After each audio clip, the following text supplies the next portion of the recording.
El Instituto Mexicano de la Radio presenta Cuidados paliativos, cuidados paliativos. Vivir con calidad para no morir antes de morir.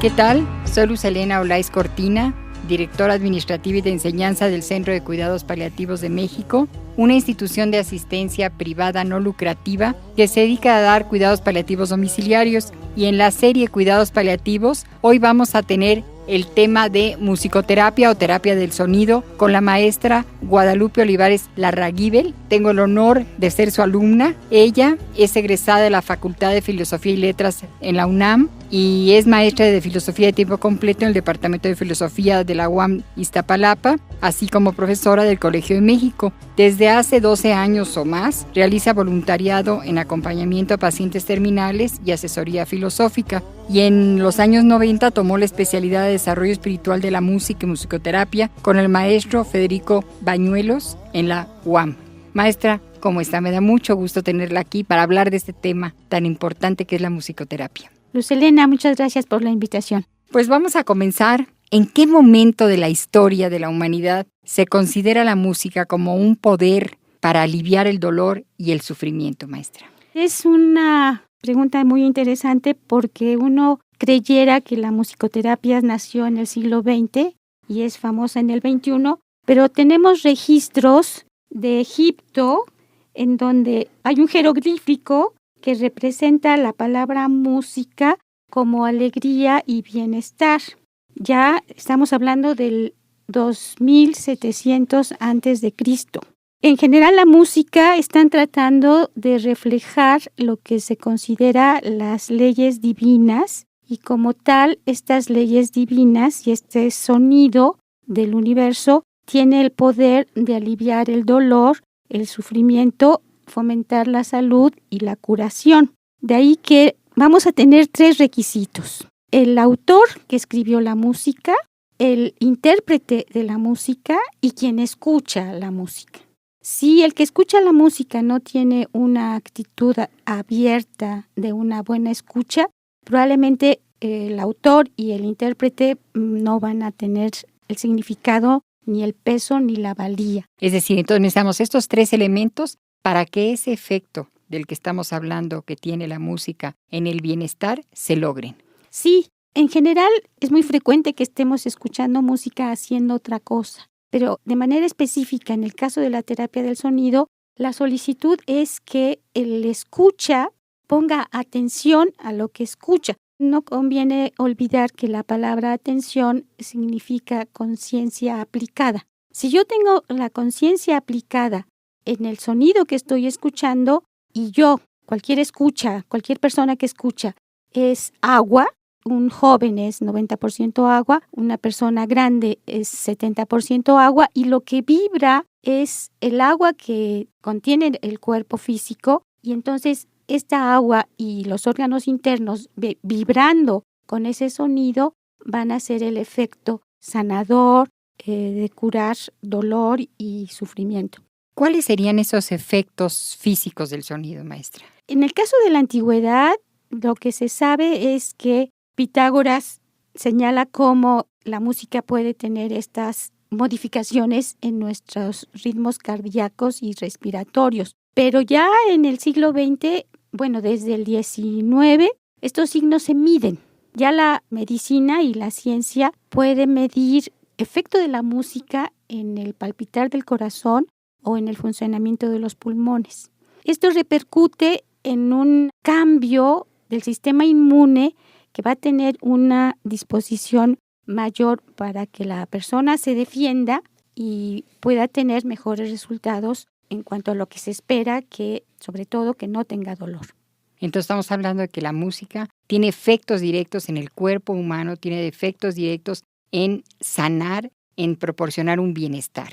Es tan importante la música que, a más de las matemáticas, ninguna otra cosa tenemos como humanos tan abstracta como la música y sin embargo vamos a tener este efecto o este resultado. puede ser benéfico o puede ser dañino. En el caso de algunas disciplinas militares, estoy pensando en los samuráis, estos aprenden a emitir sonidos y pueden ser sonidos tan fuertes y tan agudos que no solo pueden hacer que su enemigo se enferme al grado de que puede morirse.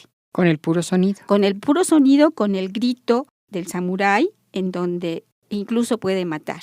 De manera que en el caso de la terapia del sonido, se van a buscar desde India, y estamos pensando en el 3000 AC, sonidos que van a ocasionar equilibrio, que van a ocasionar serenidad, tranquilidad, paz, y esto de manera preventiva para las personas que están interesadas en la música, pero para personas con dificultades de salud física, biológica, en medio de situaciones muy difíciles, como son las que tú manejas en tu institución, resulta muy valioso el aporte de la música. Entonces esto beneficia a un paciente terminal determinada música, que ahorita vamos a hablar más en detalle sobre qué tipo de música es la conveniente para los enfermos en etapa terminal. Específicamente hay varias versiones, pero en el caso de un paciente terminal va a ser muy importante el canto que escuchó por primera vez cuando la persona nació. Es decir, si por alguna razón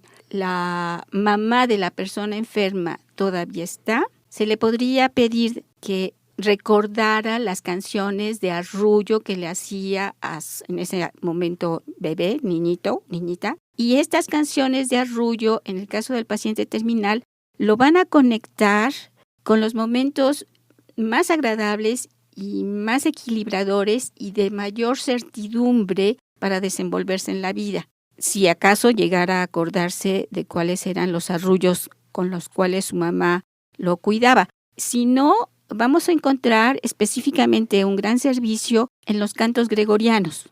Y los cantos gregorianos, que no tienen instrumentos musicales, sino el instrumento es la voz y la respiración, aquí la enorme ayuda de unas vocales largas.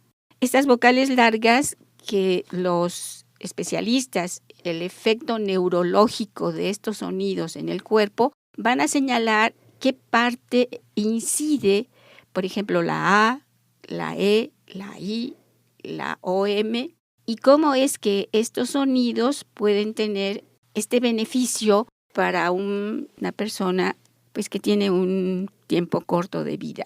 ¿Esos sonidos tienen un nombre especial? Estos sonidos especiales, que en el caso de los cantos gregorianos, que son del año 700 de nuestra era, los vamos a encontrar en culturas ancestrales en la antigüedad, específicamente en India, y estos sonidos chiquitos de 2 letras se llaman mantras. La palabra mantra es una palabra sánscrita que significa manas, mente, y traya, protección. Y son cánticos y fórmulas curativas. Sus orígenes son muy antiguos y muy oscuros. No se tiene claro, más que ahora podemos identificar algunos de estos sonidos tomados, por ejemplo, de los Vedas en India. Y entonces estos mantras, estos sonidos, ¿por qué se considera que tienen poderes curativos? Desde la antigüedad tenemos noticias de Alejandro Magno en Macedonia en el 350 a.C., que estos sonidos le devuelven la cordura. Y en el caso de Saúl, que toca el arpa, se le alivia la depresión. Esto en la antigüedad. En este momento se sabe que hay sonidos como la flauta o específicamente la voz que van a permitir ir al disco duro de la computadora de la persona, ir a las partes más profundas de la persona, que la persona se conecte con su propia fuerza y con su propio poder. Bueno, maestra, pues este tema lo vamos a continuar después de un corte. Vamos a seguir hablando sobre estos sonidos que son curativos y tranquilizan y ayudan al paciente que tiene una enfermedad en etapa terminal. Una persona próxima a morir puede enseñarnos mucho acerca de cómo vivir.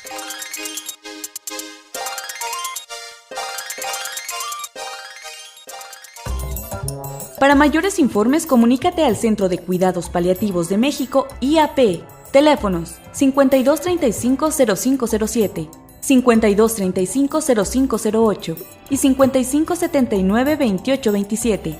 Correo electrónico info@cuidadospaliativos.org.mx. Página web www.cuidadospaliativos.org.mx.